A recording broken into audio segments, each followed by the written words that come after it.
Hello दोस्तों, आज हम पढ़ेंगे खुर्शीद भावनगरी जी की किताब जीवात्मा जगत के नियम का भाग 1 का अध्याय 23। मनुष्य की आत्मिक प्रवृत्ति ही उसका असली स्वरूप होता है। आपको आपके अस्थायी घर का या पाठशाला जैसी इस पृथ्वी पर मिले जीवन के मुकाबले अपने अपने असली घर यानी जीवात्मा जगत में काफी लंबा जीवन जीना होगा।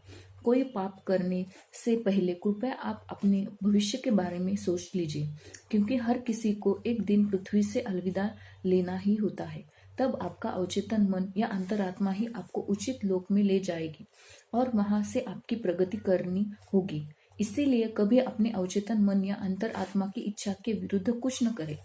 जब आपकी आत्मा आपके भौतिक शरीर को छोड़ती है तो वह ऊपर उठती है। आपके भौतिक शरीर की तुलना में वह काफी हल्की होती है। यदि आप लोग 5, 6 और 7 के लायक होते हैं तो आपकी सभी दर्द, तकलीफ, पीड़ा और विकृतियां आपके भौतिक शरीर के साथ ही गायब हो जाती है। आपकी आत्मा जितनी भली होगी उतनी जीवात्मा जगत में उतना ही हल्का और आकर्षक रंगों वाला होगा। आप जितना अंदाजा लगा सकते हैं यह उससे कहीं अधिक हल्की होती है। यहाँ तक कि आप कुछ मिनटों में सैकड़ों मील का सफर तय कर सकते हैं। आत्माओं के शरीर भारी, विकृति से भरे होते हैं। धरती तल पर बुरी आत्मा भी दिखने में खूबसूरत हो सकती है, पर जब वह जीवात्मा जगत में आती है तो उसका आत्मिक शरीर विकृतियों से भर उठता है। वहीं इसके विपरीत पृथ्वी पर किसी भली आत्मा का शरीर विकृतियों में से भरा हो सकता है, पर वह जीवात्मा जगत में आता है तो उसका जीवात्मिक शरीर पूर्ण और सुंदर हो जाता है। जीवात्मा जगत में आपको बस केवल आत्मा पर दृष्टि डालनी होती है और आपको तुरंत ही पता चल जाता है कि वह भली, बुरी या दुष्ट आत्मा है। उससे निकलने वाला कंपन हमको सब कुछ बता देता है। हालांकि पृथ्वी पर आप किसी व्यक्ति को सिर्फ देखकर उसके बारे में फैसला नहीं कर सकते। यहाँ यानी जीवात्मा जगत में हमें व्यक्तियों के गुणों को पहचानने में कोई कठिनाई नहीं होती। रूप हरी डोरी। हम जानते हैं कि कई बार चीजों पर भरोसा करना आपके लिए काफी कठिन हो जाता है। उदाहरण के लिए हम जीवात्माएं और आप पृथ्वी पर की आत्माएं प्राय हर दिन एक दूसरे से मिलती है। आप पूछेंगे कैसे? जब आप गहरी नींद में होते हैं तब पृथ्वी पर के लोग अपने शरीर छोड़कर अपने बिछड़े परिजनों से मिलने के लिए एक निश्चित ऊंचाई तक जा पहुंचते हैं। आप तब अपने शरीर से केवल एक चुंबकीय डोरी, जिसे रूपहरी डोरी कहते हैं, उसके माध्यम से जुड़े होते हैं। जब आप नींद से अचानक जागते हैं तो यह डोरी आपको आपके शरीर में वापस लाती है। यह केवल तभी होता है जब आपकी नींद गहरी और स्वप्नहीन होती है। आपको उसकी याद नहीं रहती, पर हम आपको भरोसा दिलाते हैं कि आपकी अपने प्रियजनों से लगभग हर दिन मुलाकात होती है। आइए एक बात को स्पष्ट कर ले, क्योंकि यह काफी महत्वपूर्ण है। आप केवल उन्हीं प्रियजनों से मिल सकते हैं जो आपको भी प्यार करते हो। यदि आपका प्यार एक तरफा है तो यह संभव नहीं होता। आपके प्रियजनों में भी आपके प्रति उतना ही प्यार या लगाव होना चाहिए।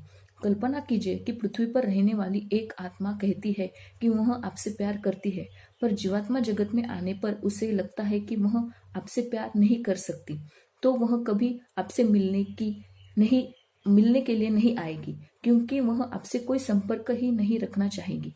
केवल वे प्रियजन ही एक दूसरे से मिलते हैं जो आपस में प्रेम करते हैं, भले ही वे माँ बेटा, पति पत्नी, पिता पुत्री या पिता पुत्र हो या फिर केवल मित्र हो, पर उनके बीच आपसी प्रेम अवश्य होना चाहिए। याद रखें कि आप अपने प्रियजनों से मिलते हैं, इसलिए कभी उनके बिछड़ने का दुख न करें, क्योंकि आपके दुख से उन पर भी प्रभाव पड़ता है। इससे वे भी उदास और दुखी हो जाते हैं। यहाँ पे हमारा अध्याय समाप्त होता है। आगे हम पढ़ेंगे अध्याय 24। नींद में हमें आरोग्य और मार्गदर्शन प्राप्त होता है। जीवात्मा जगत आपसे और पृथ्वी से काफी दूर है।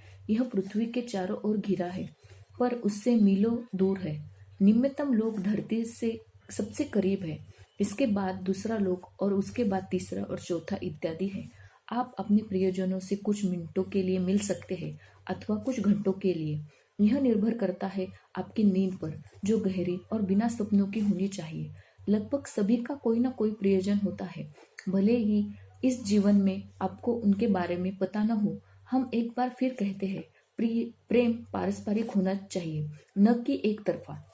यही वह कड़ी है जिसके जरिए आप गतिमान रहते हैं। फिर चाहे आपको जो भी तकलीफ झेलनी पड़े, उस यात्रा के बारे में आपको कुछ याद नहीं रहता, पर उसके प्रभाव से आप अपनी समस्याओं से मुकाबला कर पाते हैं और आपको अपने दुखों से उबरने का हौसला मिलता है। क्या आपने कभी इस बात पर गौर किया है कि एक अच्छी गहरी नींद लेने के बाद आप शांत और पहले से हल्का महसूस करते हैं? इसका कारण है कि आपके प्रियजनों से मुलाकात होती है और वे आपको शांति प्रदान करते हैं। साथ ही आपके अवचेतन मन के जरिए आपको दिशा निर्देश देते हैं, पर आपके भौतिक मन को उसके बारे में कुछ भी पता नहीं रहता। आप शांत हो जाते हैं, पर यह आपके अवचेतन मन पर निर्भर करता है कि वह आपको भौतिक मन पर असर डाले या नहीं। पृथ्वी पर हल्के व्यक्ति को अच्छी और गहरी नींद की आवश्यकता होती है, भले ही थोड़ी देर के लिए ही सही, क्योंकि इससे आप हम तक पहुंच पाते हैं। इससे हमें आपको शांति देने और दिशा निर्देश देने की मदद मिलती है। जब आपका अवचेतन मन अपने भौतिक मन को दिशा निर्देश और सलाह नहीं दे पाता, तो हमें आपके भौतिक मन पर प्रभाव डालने के लिए कठिन प्रयास करना पड़ता है और उसे यह समझाना पड़ता है कि आपको क्या करना चाहिए और क्या नहीं। हालांकि अधिकतर समय आपका भौतिक मन हमारी सलाह और दिशा निर्देश को यह सोचकर लगभग हटा देता है कि यह केवल एक वहम है और यह गलत हो सकता है। आप प्राय हमारे दिशा निर्देशों को समझ पाने में असफल रहते हैं और प्राय आप यह कर बैठते हैं जो आपको नहीं करना चाहिए। पृथ्वी पर आपके जीवन का यही सबसे बुरा भाग है, जो कई बार आपको निम्नतम लोक में पहुंचा देता है, क्योंकि आप हमारे दिशा निर्देशों की परवाह नहीं करते। आप सोचते हैं पृथ्वी पर जब तक है सफल और अमीर बना रहूंगा, तब तक किसे इसका पता चलेगा, यही तो मेरी खुशहाली है। पर क्या आपने सोचा है कि खुशहाली के कुछ सालों के बाद क्या होगा? पृथ्वी पर आप कुछ ही वर्षों के लिए है, पर बाकी समय आप जीवात्मा जगत में रहेंगे। धरती पर कुछ सालों की अस्थायी खुशियों के लिए क्या आप सैकड़ों सालों तक जीवात्मा जगत में निम्नतम लोक में रहना चाहोगे? इससे आप यह समझ पाओगे कि क्यों आपको धरती पर एक अच्छा जीवन जीना चाहिए। यहाँ पर हमारा अध्याय समाप्त होता है। आगे हम पढ़ेंगे अध्याय 25, विभिन्न लोकों में जीवन। हम यहाँ जीवात्मा जगत में बहुत खुश हैं। लोग 5, 6 और 7 में हम कभी एक दूसरे को नुकसान नहीं पहुंचाते। हम हंसते हैं, हंसी मजाक करते हैं, एक दूसरे को चिढ़ाते भी हैं और हमेशा काफी उत्साहित रहते हैं, पर हम कभी परेशान या दुखी नहीं होते।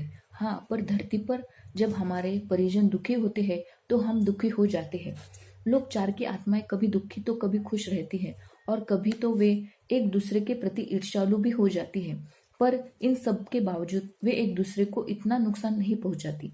हमारा एक जीवात्मिक शरीर होता है, इसीलिए हमें कोई मार नहीं सकता, न ही कोई हमें शारीरिक रूप से प्रताड़ित कर सकता है, पर मानसिक रूप से यह संभव हो सकता है और लोग 1, 2 और 3 में रहने वाली आत्माएं इसमें माहिर होती है। लोग 4 की आत्माएं कभी कभी एक दूसरे को बेवकूफ बनाती है, एक दूसरे से झूठ बोलती है और जिन्हें वे पसंद नहीं करती उन्हें वो बहुत दुख पहुंचाती है। वे थोड़ी थोड़ी अच्छी और थोड़ी बुरी दोनों ही होती है। हमारी सुरक्षा के लिए किसी पुलिस या सेना की जरूरत नहीं होती, पर लोग 1, 2 तथा 3 में आपको खुद ही अपनी रक्षा करनी होती है, वरना तब तक आप एक सच्चे मन से अपनी गलतियों को नहीं स्वीकारते और मदद के लिए नहीं पुकारते, तब तक आपको प्रताड़ित झेलना पड़ती है, जिससे सदियां लग सकती है। यहाँ तक कि लोग 4 में भी आपको अपनी रक्षा करनी होती है, क्योंकि कोई आपको मानसिक रूप से परेशान कर सकता है। लोग 5, 6, 7 में किसी सुरक्षा की जरूरत नहीं होती, क्योंकि कोई किसी को नुकसान पहुंचाने की बात भी नहीं सोचता। लोग 5, 6 तथा 7 में हमारे मुख्य नियम होते हैं, एक दूसरे की मदद करना, एक दूसरे के बीच खुशियां बांटना, जो भी पसंद हो वह कार्य करना और पृथ्वी पर रहने वाले अपने प्रियजनों की मदद करना। हम इन लोकों में इतने प्रेम भाव से रहते हैं कि धरती पर से यहाँ आने वाली आत्माएं पूरी तरह से स्वतंत्र महसूस करती हैं। उन्हें किसी प्रकार का भय, दुख, शारीरिक तकलीफ और पीड़ा नहीं होती। इस हर कोई कहीं प्रेम का वास होता है। सबसे अधिक महत्व इस बात का है कि हम बेहद खूबसूरत जगह में रहते हैं, तो क्या यह उचित नहीं है कि हम ईश्वर के बनाए नियमों पर चलें, जिससे हम उच्चतम लोकों तक पहुंच पाए? तो पृथ्वी के लोगों ईश्वर के नियमों का पालन करें, इस बात का दृढ़ संकल्प करें कि कभी गलत राह पर न चले और हमें भरोसा है कि ईश्वर आप सभी का भला करेंगे। यहाँ पर हमारा अध्याय समाप्त होता है। आगे हम पढ़ेंगे अध्याय 26। निम्नवर्ती लोग भर चुके हैं। जैसा कि हमने पहले कहा, आप अपनी माँ का चयन करते हैं, पर क्यों आपको बार बार जन्म लेना चाहिए और कई जीवनों में होकर गुजरना चाहिए। पृथ्वी पर रहने वाले आप सभी जानते हैं कि अधिक अनुभव पाने के लिए ही आप बार बार जन्म लेते हैं, पर इसका मुख्य उद्देश्य होता है आध्यात्मिक उन्नति करना और उच्चतम लोकों में प्रगति करना।